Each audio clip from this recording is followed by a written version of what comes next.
उपशी नाही माणसं राहतील बोलणे राहणारच नाही. म्हणून गावाचं भूषण साधलं आहे. म्हणून पूजनीय आदरणीय बाबा या ठिकाणी आहे. त्यांचे गुरु या ठिकाणी शव झाले, त्यांची सुंदर समाधी आहे. आणि मुळातच हे नाथपंथीय संस्थान आहे. म्हणून पुन्हा एकदा नाथ परंपरेमध्ये नतमस्तक होतो. निवडलेल्या अभंगाचा सरळ अर्थ सांगतो. हा अभंग अनुभवशुद्ध आहे. साधकाने विचारलं, तुकोबा आहे तुमच्या जीवनात अघटित घटना घडली, कुठं तारुण्यात आले, संसाराचा भार पडला, संसाराचा भार पडत असताना लग्न केलं, पत्नी मिळाली पण वडील वारले, संसार करत असताना दुष्काळाने संपूर्ण मालमत्ता निघून गेली, इकडून तिकडून भजनाला लागलो तर पुढे गातो त्याचे मागे द्रोपत्य, लोकांना भजन कीर्तन करू नये भांडारा डोंगरावर गेलो, तिथेही बाया पाठवून गेली, एवढं करूनही तुम्हाला गावचा पाटील खोकला, गावात राहू दिलं नाही. अघटित घटना तुमच्या जीवनात घडल्या, पण तुमच्या चेहऱ्यावर कधीही ते दुःख दिसलं नाही. याचं कारण काय? आम्हाला नुसतं पखवाज वाचताना कीर्तनकारांना किंवा कोणी कीर्तनात जरी एखादा व्यक्ती म्हणला, महाराज तुमचं कीर्तनामध्ये स्वर गेला होता, तर तो महाराज म्हणतो त्याचं नळड दाबा रे, तुला काय कळतं स्वरात? आम्ही छोटासाही पारमार्थिक अपमान सहन करू शकत नाही. एवढा मोठा अपमान समाजाने केला तरी तुम्ही दुःख व्यक्त केलं नाही, दुःख तुमच्या चेहऱ्यावर दिसलं नाही. त्याचं कारण काय? महाराज म्हणतात एकच कारण आहे, आम्ही ज्याचं दास बनलोय ना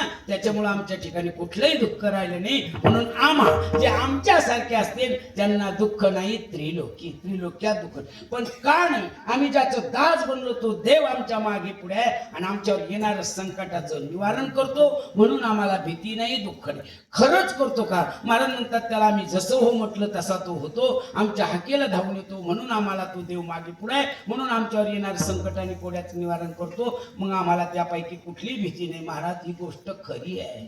पण तुम्ही असं तो देव आपलासा करण्याकरता केलं तरी काय? महाराज म्हणतात काहीच केलं नाही, फक्त प्रेमानं त्याचं नामस्मरण केलं, असो सुखे, आणि एवढा बदल झाला.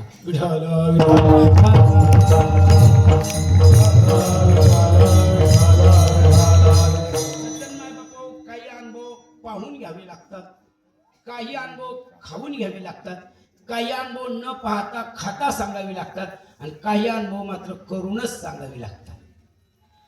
काही अनुभव पाहून सांगता येतात. समजा आपण रस्त्याच्या कडेला उभा आहे, समोरून मधोमध एक माणूस चाललेला आहे, त्याच्या झेकांड्या चाललेल्या आहे, त्याच्या जवळून गेल्यानंतर आंबट वास येत आहे, त्याच्या डोळ्याकडे पाहिल्यानंतर त्याचे लाल डोळे आहे, तो विनाकारण बडबड करत चाललेला आहे, आणि लोक म्हणतात याच्या नादी लागू. हे पेलेलं म्हणजे पिण्याचा अनुभव पिऊन सांगायची गरज नाही. आणि जर तो पिऊन सांगायची जर वेळ आली असती तर कबीर महाराजाला आधी प्यावं लागलं असतं, मग गंगाराम पासून पाठीमागची. दारू गांजा मत पी यारो अक्कल गुंग हो जाती है. म्हणून हा अनुभव पाहून सांगता येतो. आपण पंढरपूरहून रिटर्न झाल्यानंतर संपूर्ण गाड्या ज्या बीडने येतात त्यामध्ये कुंथलगिरी गाव लागतं. दोन्ही साईडला 1-1 किलोमीटरवर पेढ्याच्या दुकान आहे.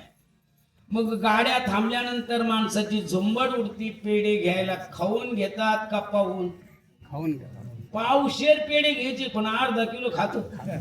ह्या लाईनीत इतकं घेतो, त्या याच्यात खावा कमी आहे, याच्यात साखर कमी, घेतले की पावशेर बस झाले, पण तो अर्धा किलो खाल्ले स्वट्ट. हा अनुभव खाऊन सांगावे लागेल. शेतकऱ्यांकरता अतिविषारी पदार्थ तयार केला, त्याचं नाव आहे थायमीट. थायमीट आणि माणूस म्हणतोय पाहून सांगायचं का खाऊन? याला पाहायचंही नाही आणि खायचंही नाही. सगळ्याला माहिती हे जिभेवर ठुलं का ठुलं गेलं.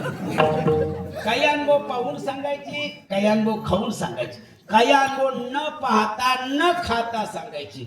आता एक अनुभव असा आहे परमार्थ आणि प्रपंच. प्रपंचाचा अनुभव पाहूनही सांगायचा नाही, खाऊनही सांगायचा नाही, करून सांगायचा. तसा परमार्थाचा अनुभव पाहूनही सांगायचा नाही, खाऊनही सांगायचा नाही, करून सांगायचा. आणि हे दोन अनुभव करून इथं प्रपंच आणि परमार्थ करून अनुभव सांगतात.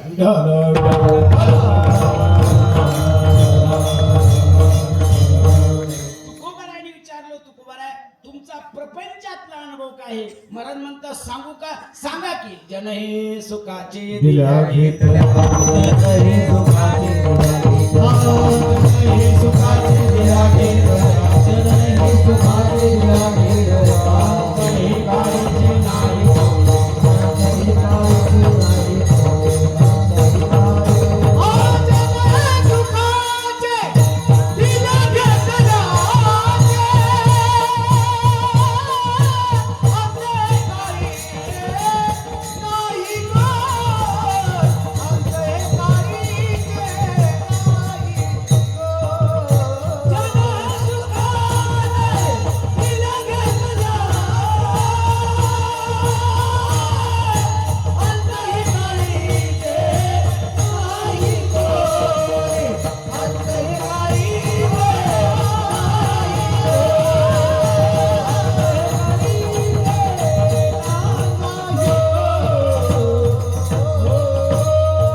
क्षणाविषयी काय अनुभव आहे? महाराज म्हणतात हे जण फक्त दिल्या आणि घेतल्याचे अंतकाळाला कोणीच येत नाही, म्हणून मेल्यानंतर कोणीच स्मशानभूमीत थांबत नाही.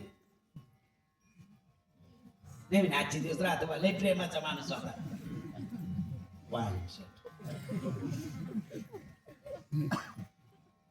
अंतकाळाला कोणी थांबत नाही, कोणी अंतकाळाला साथ सुद्धा देत नाही. हे जण आहे. तुम्ही मला गौरीच्या शेंगा दिल्या तर मी तुम्हाला शेवग्याच्या देईन. तुम्ही माझ्या मुलीच्या लग्नाला वरचा फॅन आणला तर मी खालचा. तुम्ही माझ्या मुलीच्या लग्नात आहेर केला तर मी आहेर करीन. तुम्ही मला गोड बोलले तर मी तुम्हाला गोड बोललो. सुखाच अंतकाळ यातली कुठलीही गोष्ट अंतकाळाला बरोबर येत नाही. वाटतं आपल्याला पोरं आपले, पण पोरं जर आपले असती तर आपल्याला वाट दाखवायपुरती राहिली. मुलं आपली नाही, वाटणं वेगळं आणि असणं वेगळं. वाटतात मुलं आपली, महाराज मुलं आपली नाही. आपली का नाही? आपली नव्हतीच म्हणून आपली नाही. लहान पोरं सांभाळणं सुद्धा सोपं नाही. आम्ही जर कीर्तनात एखाद्या पोराला म्हणलो गप काय करतो, एखाद्या कुटुंबात जर 2-4 लहान लहान पोरं असले आणि एकाला शी आली की दुसरं म्हणतो मला बी आली. ते जवळ जाऊन पडलं ती त्याला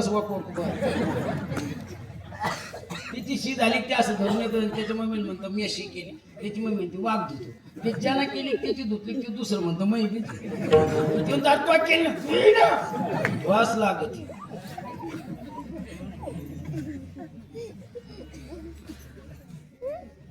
जिथं नाही भरलं तरी धुवा लागत, तिथं भरलं नाही धुवा लागायचं.